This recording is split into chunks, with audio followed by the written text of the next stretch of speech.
Hi everybody, I'm here with another review. This is a custom piece and it's none other than Super Saiyan 3 Goku. It's one of my private commissions and it was made by the same team that did my my Enraged Superman. They did such a good job and I had to use them again for them to do this masterpiece. I want to thank you, Andre, and for your team. You guys did an amazing job sculpting it and painting it. So thank you very much. But let me show you this piece and tell you why I think it's perfect. First of all, it was based off this artwork. This artwork, every time I saw it online, I'm like, I have to make it as a statue. And finally I decided to do it. And the main reason why I did it is because my brother, who's a major fan, a big fan of Super Saiyan 3 and for the Dragon Ball Z series, was his birthday last November. But it was supposed to be done last November, but because I'm so picky and I want it perfect, it was done like a month ago. But when he saw it, he was super happy, and that's all that mattered. So he got his gift late, but he still got his gift. But anyway, enough with the talk. Let me show you this piece and tell you all the great things about it. First of all, as you guys can see, it's huge. Like, huge. It's 1/4 scale, and maybe even a tad bigger than 1/4 scale. And it's Goku and the dragon. And each of them have perfect qualities. So first of all, let's start with Goku. When you look at a Super Saiyan 3 Goku, the first thing you see is his hair. So we made sure that his hair is perfectly sculpted. It's flowing from his hair all the way covering his hand. And just because it's covering hand doesn't mean it's laying on his hand. It's actually floating in the air. So you will see there's a space between his hair and his hand. And not only that, it's massive. I mean, just massive. And the color they used on it, between the yellow and the dark yellow and the, a little bit of highlight of orange, just makes it pops up, and I love that. The second thing we have to emphasize on is Goku's muscles. I mean, we all know Goku is ripped and he's huge, and we had to emphasize on that. So his biceps, his triceps, his forearm, the veins popping up, everything was sculpted and everything is just there. So if you look at the look at the left arm, even though it's extended, you can see the intensity of the vein popping up, and even on his triceps, just all over the place, from here, and even right here, even on the right arm. The hair is not hiding it, so you can even see the triceps, and if you move to the biceps and the forearm, you can see also the veins and all the detail. So the arms are there. Is the chest there? Heck yeah, it's there. Look at it. It's sculpted. You can feel it coming out of the shirt. It's damaged, so you can see it a little bit more. We wanted that area to be damaged, this way you can see the chest muscle a little bit more. So the hair was sculpted, the arms was perfect, the chest is all popping out. Now we have to worry about something very important. It's the costume. And that's what we did. Super Saiyan 3 costume, or even the Dragon Ball Z costume in general, they have a lot of creases. So we had to capture that. So we made sure that the chest, the front is, you can see all the ripples.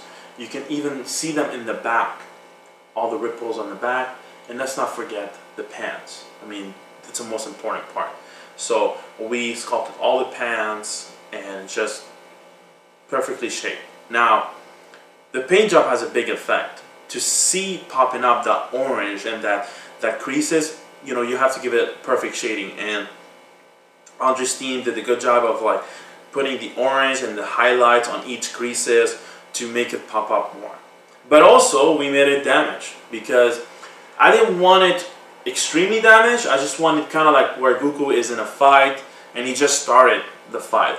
So you can tell there's damage on his chest right here. There's even damages in the middle of his chest as well. There's damage on his back where you can see his blue shirt inside. And there's damage on his leg, the left one and the right one. So Not a lot of damages, but still enough. Now, this is a statue.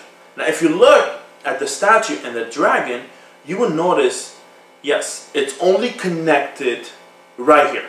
Nothing else.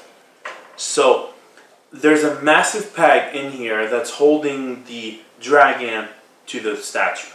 So, the point of like touching it there is so small, which makes it almost look like they're floating, which I love. I mean, I love what they can do nowadays in statue. You can make a huge statue float on a very thin pinpoint, and just that's what we did. Now the next part of this statue is the dragon. The dragon. We had to put a lot of detail into him so he can look intense. And we can start by the mouth. The teeth sculpted, each one of them.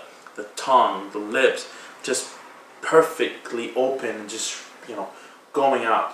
And the base originally was made out of rock, but it wasn't fitting for him because he's flying. He's not gonna go. I didn't want him to go through the rock. I wanted him to fly through a cloud, and that's what you guys see. The white thing is a cloud. So the dragon and Goku just flew and passed a cloud. And if you can tell from the nose all the way out, there's a lot of, it's very detailed, it's very scaled. And even the back, even his back, the back of the dragon, you can see all the scales right here, all the scales right here. They put a lot of detail into it. And the coloring is very important. You will notice that there's three kinds of green. Light green, dark green, and the green, a mixed green between this one and the other one for the hair. I didn't want it to be one mutual green. I wanted to give it a different effect. So that's what we did. They used these three colors to give it a different coloration, and it won't be like just one color. Now you also have his horn, which are brown, and finally these mustaches that are removable from right here. So this way, for shipping purposes, both of them are removable, and you just put them in and you lay them, and it's perfect. And let's not forget his ears, little tiny ears.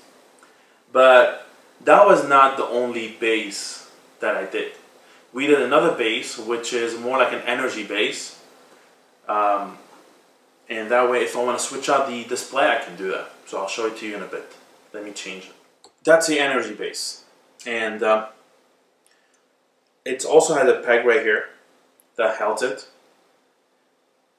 And it's a representation of a rocks and Goku flying with energy, and you can see the energy flow right here. It's a smaller base, so if I want to fit it somewhere where I don't have that much room, I can do it instead of the dragon. But I love equally both. I do have more tendency to wear the dragon because it's just more massive, but nonetheless, this is beautiful. I mean, just look at that. Just look at that. Just gorgeous. It looks like he's flying straight on the floor. Just love it.